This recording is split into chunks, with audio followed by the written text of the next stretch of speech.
ಮಂಗೆ ತಂದಿ ನಿಂದು ಮಕ್ಕೊಂಡ ಆಮೇಲೆ ತರ್ತೀನಿ. ಹಾ, ಊಟ ಮಾಡಿ ಆರಾಮ್.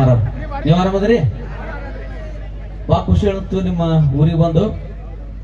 ನಮ್ಮ ಈ ಊರಿಗೆ ಕರ್ಸ್ಕೊಂಡಿದ್ದಕ್ಕೆ ನಮ್ಮ ತಂಡದ ನಾಯಕಿ ಜಾನು ಡಾನ್ಸರ್ ಅವರಿಗೆ ಧನ್ಯವಾದಗಳು ಹೇಳ್ತಾ, ಮತ್ತು ನಿಮ್ಮ ಎಲ್ಲರಿಗೂ ಧನ್ಯವಾದ ಹೇಳ್ತೀನಿ. ಈ ಸ್ಟೇಜ್ ನೋಡಿದ್ರೆ ನಮ್ಗೆ ಥ್ಯಾಂಕ್ ಯು. ಈ ಸ್ಟೇಜ್ ನೋಡಿದ್ರೆ ನನಗೆ ಒಂದು ಬೇರೆ ನೆನಪಾಯ್ತ್ರಪ್ಪ, ಒಂದು ಕತೆ ನೆನಪಾಯ್ತು ನನ್ನ ಲೈಫ್ನೊಂದು. ನಾನು ಜೀವನದೊಳಗೆ ಒಂದು ಫಸ್ಟ್ ಟೈಮ್ ನಾಟಕ ಮಾಡಿದ್ದೀನಿ ನಮ್ಮ ಊರಾಗ. ಹನುಮಂತನ ಪಾತ್ರ ತಗೊಂಡಿದ್ದೀನಿ. ಸೇಮ್ ಹಿಂಗೆ ಸ್ಟೇಜ್ ಇತ್ತು, ಮ್ಯಾಗ ಮಲ್ಕೊಳ್ಳೋದಿತ್ತು, ಪಲ್ಕಿ ಹಗ್ಗ ಕಟ್ಟಿದ್ರು. ಆಮೇಲೆ ಹಗ್ಗ ಕಟ್ಟಿದ ಬಳಿಕ ನಾವೊಂದು ಕರೆದ ತಕ್ಷಣ ಜಿಗದ್ ಬರೋದಿತ್ತು ಹನುಮಂತನ ಥರ. ಅಂದ್ರೆ ಟೊಕ್ಕಕ್ಕೆ ಹಗ್ಗ ಕಟ್ಟಿದ್ರು, ಅಲ್ಲೇ ಮ್ಯಾಗ ಮಲ್ಕೊಂಡಿದ್ದೆ ನಾನು. ಅದು ಸ್ವಲ್ಪ ಪಾತ್ರ ಸ್ವಲ್ಪ ಲೇಟ್ ಇತ್ತು ರೀ. ಹಿಂಗೆ ನೋಡ್ರಿ, ಈಗ ಕರ್ಕೊಂಡು ಹಂಗೆ ಲೇಟ್ ಆಗೈತಲ್ಲ, ಹಿಂಗೆ ಲೇಟ್ ಇತ್ತು. ಅಷ್ಟರೊಳಗೆ ಸಾವಕಾಶ ನಿದ್ದೆ ಬಿಟ್ಟಿತ್ತು. ಯಾವಾಗ ಕರೀತಾರೆ ಅದು ನಾ ಮ್ಯಾಗ ಕೂತೀನಿ, ಕೆಳಗೆ ಇಲ್ಲಿ ಹಗ್ಗ ತಗೊಂಡು ಅಲ್ಲಿ ಒಬ್ಬ ಸಾವಕಾಶ ಬಿಡೋ ಸಿಸ್ಟಮ್ ಇತ್ತು. ಅವನಿಗೂ ನಿದ್ದೆ ಬಿಟ್ಟದ್ರಿ ಸಿಕ್ಕಾಬಿಟ್ಟೆ. ಆಮೇಲೆ ಪಾತ್ರ ಒದರಿದ್ರು, ಹನುಮಂತ ಕೂಗಿದ್ರು. ಹನುಮಂತ ಕೂಗು, ನಮ್ಮ ಪಾತ್ರ ಬರೋದೇ ದೊಡ್ಡದ ವಿಷಯ ರೀ. ಬರನ ಜಗದೇ ಬಿಟ್ಟಿನ್ರಿ. ಅವ್ನು ನಿದ್ದೆ ಎತ್ತಿ ಬಿಟ್ಟವ, ಕೈಯಾಗ ಹಗ್ಗ ಹಿಡ್ಕೊಂಡಿದ್ದ. ಅವ ಅದೇನು ನಿದ್ದೆ ಎತ್ತದ ರಿಪ್ ಅಂತ ತಾಗೆ ಬಿದ್ದುಬಿಟ್ಟ. ಒಂದು ವಸ್ತು ಹೇಳಿದ್ರು ನನ್ನ ತರ್ಲಕ್ಕ. ಆ ವಸ್ತು ಎಲ್ಲಿ ಎತ್ತ ನನಗೆ ಮೂಗು ಹೊಡೆದು ಹೊರ್ಲಗತ್ತ ನಂದು. ಇನ್ನು ಆ ವಸ್ತು ಎಲ್ಲಿ ಎತ್ತ ಕೇಳ್ತಾರ ಪಾತ್ರಧಾರಿಗಳು. ಅದಕ್ಕೆ ತೊಗೊಂಡು ಏನ್ ಮಾಡ್ತೀವಿ, ಹಗ್ಗ ಬಿಟ್ಟ ಎಲ್ಲ ನಾನು ಹುಡುಕಾಡೋದು ನಾನು. ಹಿಂಗಾಗ್ತಿರ್ತಾವ್ರಿ. ಅದೇ ಒಂದು ನಾಟಕ ಒಳಗ ಇನ್ನೊಂದು ಮಿರಾಕಲ್ ಐತ್ರಿ. ಅತ್ತಿ ಸೊಸಿ ಕೂಡಿ ನೋಡ್ರಿ, ಈಗ ಊರಾಗ ನಾಟಕ ಅಂತಂದ್ರೆ ನೈಟ್ ಸ್ವಲ್ಪ ಲೇಟ್ ಆಗ್ತದೆ ಅಂತ ಹೇಳ್ಕೊಂಡು ಹಾಸಿಗೆ ಹೊಸಗಳದು ತಂದು ಬಿಟ್ಟಿರ್ತಾರೆ. ಅತ್ತಿ ಸೊಸಿ ಕೂಡ ಬಂದಾರ, ಮತ್ತು ಅತ್ತಿ ಮತ್ತೆ ಹಸ್ಗಳು ತಂದಿರ್ತಾರ. ಸ್ವಲ್ಪ ಲೇಟ್ ಆದ್ರೆಲ್ಲ ಮಗೋಬೇಕಂತೇಳಿ ಅತ್ತಿ ಬಂದು ಕೂತಾಳ, ಸಸಿ ಬಂದು ತಳಗ ಹಾಸ್ಬಿಡ್ತಿದ್ದೇಳ್ರಿ. ಆಮೇಲೆ ಸಸಿ ತಂದು ಹಾಸ್ಬಿಡ್ತಿದ್ಲು.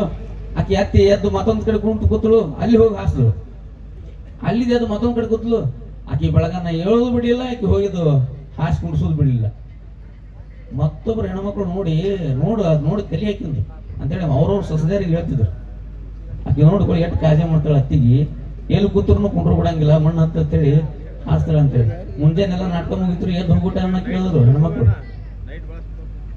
ಎಷ್ಟು ಕಾಳಜಿ ಅವ ನಿಮ್ಮ ಅತ್ತಿ ಮ್ಯಾಗಿನಿ. ಇಂಥ ಸಸ್ಯದಾರ ಎಲ್ಲರೂ ಸಿಗ್ಬೇಕು, ಆದ್ರೆ ನನಗೊಂದು ಸಿಕ್ಕದ. ಹಿಂಗೆ ಅವ್ರು ಸಸ್ಯದಾಗ ಬೈತಿರು. ನಮ್ಮ ಅತ್ತಿಗೆ ಏನು ಹೋಗಿ ಸುಡ್ತಿ, ನಂದು ಹೊಸ ರೇಷ್ಮೆ ಸೀರೆ ನಮ್ಮ ಅಣ್ಣ ಕೊಟ್ಟು ಉಟ್ಕೊಂಡು ಬಂದಾಳ, ಅದು ಹೊಲಸಾದೇಳಿ ಹಾಸ್ಲಿದ್ದೀನಿ ಅಂತಂದ್ರು. ಹಿಂಗೆ ಇಲ್ಲ ಭಾಳ ಮಾತಾಡಂಗಿಲ್ಲ. ಮತ್ತೆ ನೆಕ್ಸ್ಟ್ ಸ್ಕಿಟ್ ತಗೊಂಡು ಬರ್ತೀನಿ, ಒಂದು ಗೊಂಬೆ ಸ್ಕಿಟ್.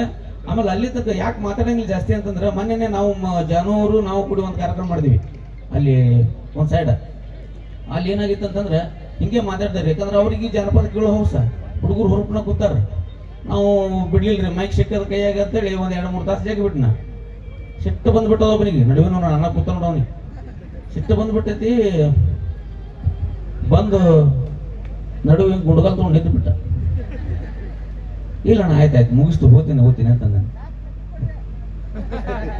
ಅವನ ಅಣ್ಣನು ಗುಡ್ಗಲ್ ತೊಗೊಂಡು ಪೋಷನ್ದಾಗ ಬಂದು ನಿಂತು ಬಿಟ್ಟೆ. ಹಿಂಗ ನಾನು ಹೋಗ್ತೀನಿ. ಇಲ್ಲ ನೀವು ಮಾತಾಡ ಕರ್ಸ, ನೀನು ರೊಕ್ಕ ಕೊಟ್ಟರು ನೀ ಯಾಕೆ ಬಿಡ್ತಿ ಮೈಕ್, ನೀವು ಮಾತಾಡ ಅಂತಂದ. ನೀನು ಯಾವ ಕರ್ಸ ನಾನು ನೋಡ್ಲಿಕ್ಕೇನ ಅಂತಂದ. ಹಿಂಗೆಲ್ಲ ಆಗ್ತದ. ಮತ್ತೆ ಅಷ್ಟು ಆದ್ರೂ ಬಿಡ್ಲಿಲ್ರಿ. ನಾ ಹಾಗೆ ಮಾತಾಡಿದ್ನಿ ಮತ್ತೆ ಬೇಸರ ಆಗಿ ಒಬ್ರು ಉಳಿಲಿಲ್ಲ, ಎಲ್ಲರೂ ಹೋಗ್ಬಿಟ್ರು. ಒಬ್ರು ಕುಂಡಿರ್ಲಿಲ್ರಿ, ಎಲ್ಲರೂ ಹೋಗ್ಬಿಟ್ರು. ಒಬ್ರು ಕೂತಿದ್ದಿಲ್ಲಿ ರಾಜ್ಕುಮಾರ ಅವ್ನು ಕೇಳ್ದಾನ, ಅಣ್ಣ ನನ್ಗೆ ಎಲ್ಲರೂ ಹೋದ್ರ ಕರೆ ನಿನ್ನ ಭಾಳ ಪ್ರೀತಿ ಆಗತ್ತದ ನನಗೆ. ಯಾಕಂತಂದ್ರೆ ಎಲ್ಲರೂ ಹೋದ್ರು ನೀನು ನನ್ನ ಕಾಮಿಡಿ ಕೇಳಿ ಕೂತಿಯಲ್ಲ ಅಂತಂದೇನ. ನಿನ್ ಕಾಮಿಡಿ ಕೇಳಿ ಯಾವ ಕೂತ ನೋಮರ, ನಿನ್ ಕೈಯನ್ನ ಮೈಕ್ ನಂದದ, ನೀನು ತೊಗೊಂಡು ನೀವು ಕೊಟ್ಟಕ್ಕೆ ನಾವು ಹೋಗ್ಬಿಡ್ತೀನಿ ನಾನು ಅಂತಂದ್ಬಿಟ್ಟಾರೆ ಮೈಕ್ ಸೆಟ್ಟಿನ. ಥ್ಯಾಂಕ್ ಯು, ಧನ್ಯವಾದಗಳು. ಮತ್ತು ನೆಕ್ಸ್ಟ್ ಒಂದು ಗೊಂಬಿ ಅಂದ್ರೆ ವೆಂಟ್ರಿ ಲಾಕಿಸ್ಟ್ ಗೊಂಬಿ ಜೊತೆ ನಾನು ಮತ್ತೆ ಬರ್ತೀನಿ ಅಂತೇಳಿ. Thank you so much.